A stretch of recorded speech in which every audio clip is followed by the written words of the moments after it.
lovely to see you all. Welcome to Reimagine at 75. We are live at the Taj, home of India Global Forum. Absolutely. Over the next day and a half, we are going to be joined by dozens of leaders from politics to business. We've got innovators, thinkers, and disruptors from the UK, India, and beyond. My name is Edie Lush. And I'm Mark Barton, and as India marks and reflects on 75 years of independence, India Global Forum asks the questions, showcases the investments, highlights the collaborations, and seeks the solutions needed to achieve, in the words of Prime Minister Modi, a quantum leap in UK-India relations. That is exactly right. We're going to be examining how the UK-India relationship can be reimagined beyond that blurred lens of history. Good afternoon to our online audience as well, joining us from around the world, and a particular big hello to those of you in India. If you're on social media, we invite you to follow the posts on IGF Updates. We'll also be tagging ourselves, and we'd love you to do so at UK India Week. And also, Mark, welcome to you. Thank you very much. By the way, this is the first time we've worked together. It's going to show our age in 18 years. You wouldn't believe it, would you, 18 looking years. at us? We used to share a camera together, well, two cameras when we were on Bloomberg Television. Exactly. I was in the studio, you were in a little booth. I was in a tiny, tiny box, whereas Mark was in the grand studio. Anyway. So it's actually the first time we've ever met. In real life, exactly. So today we're going to be looking at the UK-India Free Trade Agreement, asking will we see it by Diwali, as we were promised, or at least told by Prime Minister Boris Johnson. By October, we're going to dive into digitalization of financial systems, where Indian unicorns, as we all know, are rapidly innovating, of mobility as we move towards climate neutrality, and of healthcare, much to do there. Exactly. In fact, we'll have tomorrow on stage Rajiv Chandrasekhar. He'll be here, Minister from India. He's called the next 10 years the Techade of India. Yes, I love that term, Techade. And we mentioned healthcare and the massive challenges to overcome there. We won't be shying away from asking all those tough questions, not just about India, by the way. We're going to dive into the future of the UK as well. What role does Great Britain have in this new world where Brexit, shrinking challenges, supply chain, inflation, growth concerns, there's a lot on the plate of GB right now. There is a lot. So we've got a lot to get through. So Mark, we'll let you take a very short break. See you back here shortly. See you later, yes.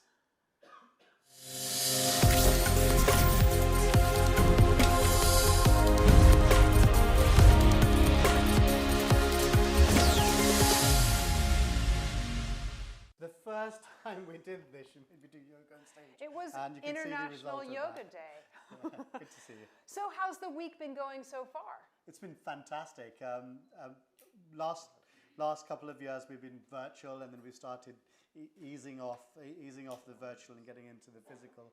It's so great to see a packed room here and everybody in person. We started off with our cultural summit on Monday, which was a real cracker and real eye-opener for people who attended it. The real power that the UK and India could have in the creative industries if only we worked together. Interesting. And then yesterday, in partnership with Bloomberg, we had our Climate Finance and Technology Summit, where we had the COP26 President Alok Sharma. Mike Bloomberg also popped in to say hello. Excellent. And the Indian Environment Minister. And so we had a really great conversation around climate action and how the two countries have placed climate action right at the center of their 2030 roadmap. So really great discussions and lots of practical outcomes that seem to be coming out of this. Really fascinating. And also, it's not just what goes on in this room, but there's also boardrooms and other places where folks are networking and meeting each other. Tell us about that. Oh, it's crazy. There are, I think, somewhere in the region of about 15 different boardrooms that are happening one after the other in this building and elsewhere, from electric vehicles. We just had a session on the diaspora, something that I think we've got a little later on around semiconductors and how India could sort of lead the way or get more investment into that. So a whole gamut of conversations. Women in leadership. Yes. Earlier today, we had our UK India Women in Leadership reception, which was extremely well attended, and I made a confession that we've slipped upon our target of having 51% women speakers on the IGF stage. So I made a commitment in partnership with the 100 odd women that were there, that next year we're going to solve that to make sure that well, we'll hold you to that. I'll be counting. That. Absolutely. Excellent. Anything else you're looking forward to over the next couple days? I'm just looking forward to meeting as many people and to exchanging ideas. And you can see our logo, the India Global Forum logo, is an open speech mark. It's a conversation, and it's an open conversation. So it's only through conversation that we build understanding, and through understanding we generate the actions to achieve that quantum leap that Prime Minister Modi is expecting to see. I love it. Manoj, we'll get you back up here on the end of at the end of the day, but thank you so much for hosting us once again. Thank you very much, and look forward to the conversations. All right, see you soon. Bye-bye. Well, with that, we're going to move on to our first session, which, as you can see, is all about Bengaluru to London, bringing India's startup ecosystem to the UK. And with that, let's get up our first panel. Please join us.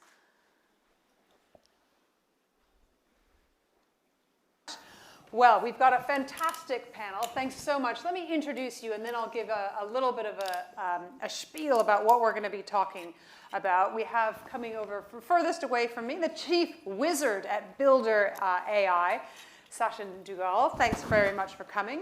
We have closest to me, we've got leading unicorn investor, Prashant, Prakash, partner at Accel. You began investing in Indian startups in 2004, before it was hip and cool. I had looked at my notes from Bengaluru when there were 93 unicorns in India. Now there's 103, is that right? 103. Fantastic. And we also are very pleased to have Nikhil as well, Nikhil Kamath, one of the innovators from the New India Inc. Conference that I interviewed him for our Global Disruptor series, co-founder of True Beacon and Zerodha. Over 4 million users now, Zerodha? Yeah, I think a bit more than that. Even more than that. And again, things tick along quite quickly, don't they? The country's largest retail brokerage platform accounts for maybe more than 18% now of India's trading daily equity volume. Well, let's start off talking about what the ecosystem looks like in India versus the UK. So, Prashant, why don't you give us a sense of how much it's changed since you've started investing, and what might surprise people in the audience? Oh, can you guys hear me? Okay. Yes. Yeah. So it's really a dramatic shift that has happened in India, and one data point, and I like to use this whole UPI thing as, that's kind of a leading indicator of how digitized the country is today, right? And that makes it very, very fertile for all kinds of innovation on top of that. So we are on track as a country in 2 to 3 years to do 1 billion transactions a day, right? So this is from zero. Incredible. In these 15 years. So that's an amazing journey, the whole India stack and what we've been able to build on top of that. The other big change is the number of people from the IITs who would actually go to the US or UK, come to UK and other places. So in a typical class, 80 to 90% of all students, especially computer science, would actually, just when they finish their IIT, go to the Valley or other places. Today it's less than 30%. So almost 50% of the best talent is staying back to innovate in the country. That's a second big change. Third is capital, right? So one is, like I said, the first is the digital environment. The entrepreneurs, entrepreneurial talent has dramatically changed for the better. And third is capital. So I think this, what's happening geopolitically and in China, the whole China plus one need that investors see, I think has again shifted a lot of capital to India. And we are the preferred destination, which has the right domestic market, it has the right entrepreneurial talent, and the openness. I don't think there's another country that is as open for foreign capital and foreign innovation to come in, and this kind of then becomes naturally a very nice corridor for innovation, which I don't think there's any other country that offers that. All right, so Nikhil, is that true? Nowhere else could you operate like you do with the capital, with the talent, with the openness? Do you feel like Bengaluru is the best place for you to be? Yeah, I think above all, the number of people we have in India. I think often we don't pay enough attention to that, but a product built in the UK being sold in the UK, you can sell to maybe 60 million people, and India has like 1,400 million people. Barring India and China, it's very hard to get a market which could be that big, especially if you're a B2C business like we are. There are many other things which are unique to Bangalore. I would say more than everything else, the thing that matters to me, and I know Prashant is from Bangalore as well, is there is a lot of camaraderie. I think people in the tech space or people in the startup space do not as much as compete with each other, but support each other. And we're all one ecosystem and we are friends. And it's really nice to live there and kind of like work with these people. And I think that maybe we don't find. Hang on, are you saying there's no competition, that it's just a very jolly, happy family when you walk down and you see your chief competitor, you just go, oh, hey, how are you? Here's some trade secrets. Yeah, I mean, I know the British are known for being civil and sarcastic behind, but I think I'm American. But I think Indians have mastered, at least Bangaloreans have mastered the art of meeting your competitor, giving them a hug, and we're probably learning from you. And So the other we compete behind. the other big difference, Nikhil, is that it really doesn't matter what money you have in that city and who you are. And I don't think there's another place, even globally today. I think Bali was like that at one point in time. So you could be just sitting next to somebody who's like a couple billion richer than you, and there's no way you'll be able to say that. And there's nothing about the demeanor or the aura which is very different in other Indian cities. So I think there is something different about that city. Well, speaking of other Indian cities, we can't leave Delhi out of the session, right? Yes. And is there friendly competition between Delhi and Bengaluru? I think we're so far ahead there. so. I think what you notice in a place like Delhi is, number one, it's obviously the political capital.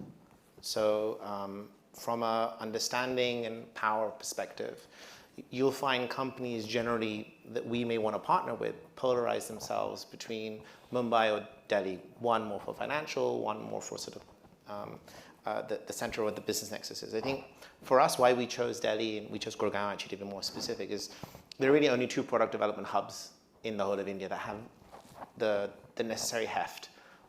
One of them is Bangalore, one is Gurgaon and NCR Delhi. And Delhi, I think, when you think about ease of access, so flying in and out, you think about the general cost. My personal humble opinion trumps Bangalore from that perspective. When we've just completed a study, so we run hubs in Salt Lake City, Los Angeles, Delhi, Dubai, Singapore, and NCR. So we have like a polled view of global talent cost. And then our expert network runs in 11 time zones. We know the cost of developers just about anywhere in the world at this point. And when we do the comparison, we've actually started to see certain European cities be on par with Bangalore in terms of cost. And then you add in the fact that you have in these really intensely competitive markets.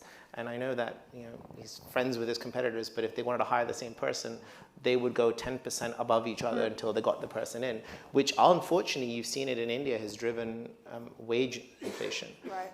You don't see this in other parts of the world. So you have a ferociously competitive market that is growing so quickly. Talent is behind. And I think there's more available talent in Gurgaon and Delhi than there is in Bangalore. Interesting. Well, let's talk about talent. So because we'll beg to differ on that. But as we look to reimagine the UK-India relationship, one of the things we're going to be talking about is the free trade agreement. Now, I'd love to know on immigration and on skilled visas, bringing people to the UK. What would you like to see? So, I think so we have the sponsorship setup, and especially because all of our international operations report to the UK. Most of our management team sits here. And we have found the ability to move people from our India office to here was really easy pre-Ukraine Russia issue. Right. At this point, everything has been pushed off and it's delayed. Though I would say that to get to that point of sponsorship, it's a fair amount of work. And it's not like it's automatic. So that free movement of talent is really important. And I give you a parallel, right? So we're opening a center in Sophia Antipolis, which is the largest tech center in Europe, outside of the UK. And everything from being able to negotiate tax credits to advanced visas to having it connect directly into the embassy in the regions you want to move folks in for. Like within a day, we were connected into the French consulate in Delhi. And that level of organization, I think, is what would be great, considering the UK has these amazing trade missions around the world, to be able to connect the dot between central government and then where your principal points of business are, so you can drive that back in. Interesting. Let's talk also a little about the economic outlook, because even from a few months ago when we met together in India, it didn't feel quite so grim. Right? We have worries about inflation. We have concerns about energy prices continuing to rise. The Federal Reserve, we know, is on the move. I wonder, Nikhil, how does it feel on the ground? There's also been a lot in the news about the number of startups losing people. What does that feel like when you're doing business day to day? Yeah, so things are bad everywhere. I would argue they're probably worst in America. A lot of the money which came into India, which went into the startup ecosystem, was money where the cost of capital today is significantly higher than it was 6 months ago. So the risk-taking ability of this capital is bound to be lower. So I would not be wrong in maybe saying that it would be harder for companies to raise money in the next year compared to how hard it was like 1 year ago or 2 years ago. But I think this problem of inflation, all the unscrupulous activities of Federal Reserve and central banks across the world will come back and bite us, not just in America, but it will percolate down to India as well. Interesting. Is that true? What we heard about startups not getting as much money? Are you tightening your purse strings, Prashant? It's also a good opportunity, right? So you can no, but I think there's always in these cycles you see excesses of all kinds, right? So I think, Sachin, you will agree that I think there was also maybe a little bit of the equation shifting just too much towards the talent side, right? Where talent was getting a bit, cocky and lazy and pricey all at the same time. So I think a little bit of that reassessment, readjustment, I think is good for the ecosystem. That's on the talent side. I think the entrepreneurs themselves, and of course, Nikhil has always from day one run a company that has been profitable, frugal, and they've been very sensible about everything. But you can't say that for a lot of the unicorns. And I think there is still, a lot of work to be done in being able to build generationally resilient, profit-making companies in India, right? So I think we have kind of indexed too much on the unicorn valuation part and not enough on other metrics that are really more meaningful. So this kind of environment kind of resets that thinking too, and it gives the opportunity for both investors and founders to take a step back and say, what are we really building here, right? Is this really truly valuable, right? What is valuable in my company today, and how do I need to reassess my burn, my business model, my trading off growth versus profitability? All very good questions. You just did not have the time to just think about them and work and actually work on them in the last it's just rara times, right? So these moments or these periods, I think, are good for the ecosystem. So I think everybody kind of gets back to some real company building. If we go back to this idea of reimagining the UK-India relationship, Nikhil, when you think about global expansion, when you think about next steps for your companies? You know, I know you have a CEO of one of True Beacon is from the UK, right? Well, what do you think you'd like to see, or you'd encourage your trade minister to be working on for a free trade agreement? Yeah, I think at the very beginning, it should be a lot simpler for Indians to invest in the UK. It's not a simple problem because every country has capital controls of its own.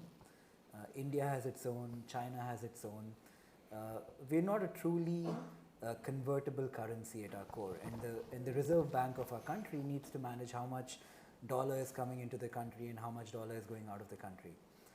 So it's a complicated problem, but I think the red tape around allowing Indian corporations, entrepreneurs to invest in the UK and in other countries, that process has to become simpler. I would say likewise for Britishers, you know, who want to come in and invest into India, probably simpler visa norms will help both parties. Culturally, we are so tied. I mean, the UK, India. I think India has two cities outside of India. It's Dubai in the winter and UK in the summer. Right. And I know more friends of mine are in London right now than they are back in Bangalore, which is interesting. Which is like a big thing to say.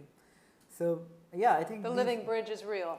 Yeah, yeah, totally. So I think these tiny changes, which makes it easier for us to access both money here and invest money here, will make a huge difference. Interesting.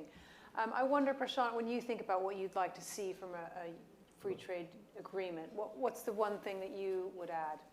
So I would also say that capital, I mean, if you see the amount of capital from the US that has come into India, and US and largely the Middle East. I think if you see about less than 10% of our capital that goes into startups is domestic capital. 90% of the capital that gets invested in India is from the US and the Middle East. Now China, I mean, folks from China can't invest. So I think there's a great opportunity for UK to really take advantage of this huge phase in wealth building in the country, and why should it not be? Because we have, as countries, known each other, worked with each other for so long. So why is it easier for Singapore and the US and the Middle East folks to be? I think it's also about, I think people here really believing that India has arrived.